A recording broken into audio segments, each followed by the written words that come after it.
when God ordered my steps. A few weeks ago, I went to Franklin, Tennessee for a solo birthday trip, and as I was preparing to go, I remember getting a nudge to go to church while I was there.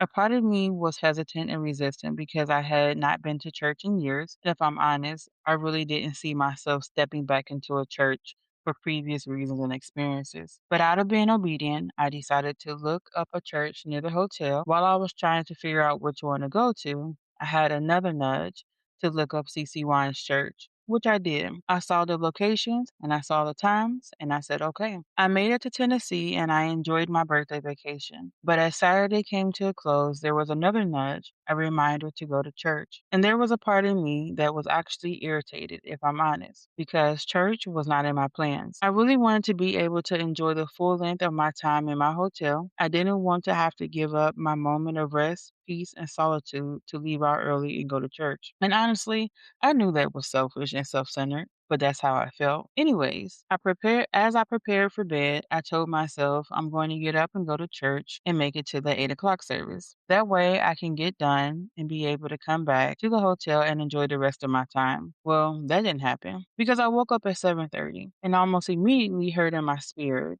11 a.m. But I was resistant and defiant and said I'm going to go to the 9:30 service. And well, that didn't happen either. For some reason, it took me longer to do my hair than what I expected. So I ended up having to go to the 11 a.m. service, which was okay because it actually gave me time to enjoy my time in my room and gave me time to go to Walmart and get some things for my car, all while still being able to make it to church on time with 20 minutes to spare. Between 10:50 and 10:55, I got out of my car and started heading towards the church. As I was walking, I started to get nervous, thinking about how I looked, how I was dressed, and if I was dressed appropriately. Because not only was this my first time going to church in years, it was my first time going to church in this particular state, my first time going to church with my hair cut, and my first time going to church when I was uncertain about myself.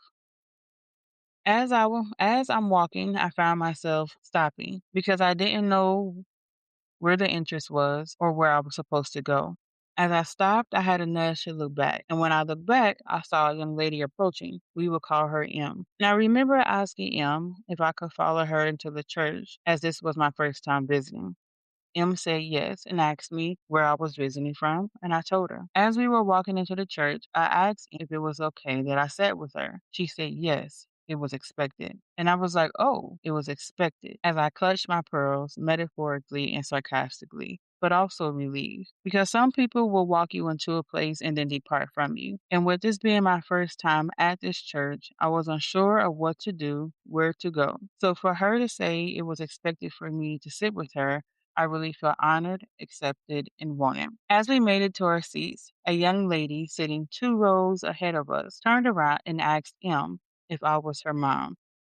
M said no, she's a new friend we just met outside, and M told her my name. The young lady then looked at me and said, what's your name? I paused and was hesitant for a minute because M just told her my name. I said Jocelyn. And she said, oh, nice to meet you. And she turned around, never telling me her name. I looked at him and I said, well, dang, do I look that old to be your mom? Is it my haircut? And laughed. M said, no, I love me a good pixie cut. She's just young. She's 20. And we both laughed it off. A few minutes later, maybe two, the lady turned around and said, I apologize for assuming. Looked at her and said, it's okay. I looked at her and I did not say anything because in my head, you were right. You assumed, and when you assume, it makes an ass out of you.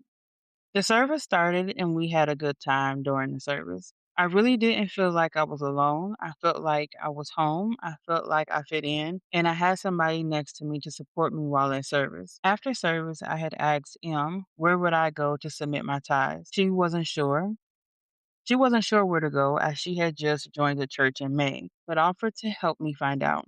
I said, it's okay. I can just figure out how to do it online. We continued to have a conversation as we were heading out and walking to our cars, but we were rudely interrupted by the rain. As we departed ways, she said, let me know when you get home. We had previously exchanged numbers, but for her to be concerned that I made it home safely was very heartfelt and heartwarming. Well, the entire interaction with her was because not only was she welcoming, but also inviting, supportive, and willing to hold my hand and walk me through the service before and after, in a sense, which kind of helped heal me in a way, especially with my church hurt, allowing me to understand and see that not everybody operates the way I had previously experienced. And the big part for me was that she advocated and defended me. When the young lady assumed I was her mom, she was like, no, she looked out for me. She intervened for me. And when the young lady apologized, she was like, oh, it's okay. I didn't feel like I had to defend myself because she stood in that place. And little did M know, but I was very sensitive about my hair, sensitive about how I looked, and sensitive about my identity. So when the young lady made the comment, it really bothered me because I had been wondering if my haircut made me look older or not.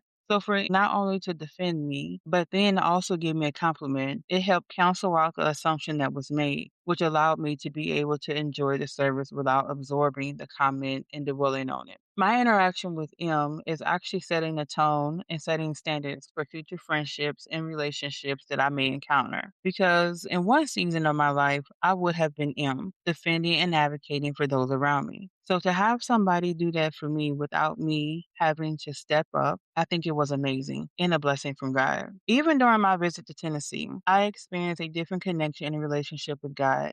From him nudging me, directing me, to him ordering my steps, allowing me to show up at a specific time for a specific reason to meet a specific person who was going to be able to help guide me and reintroduce me back into the church. I remember telling him that because of my experience and how God had ordered my steps, that I can say for a fact, if I've ever doubted his existence before, God has proven himself to truly be real.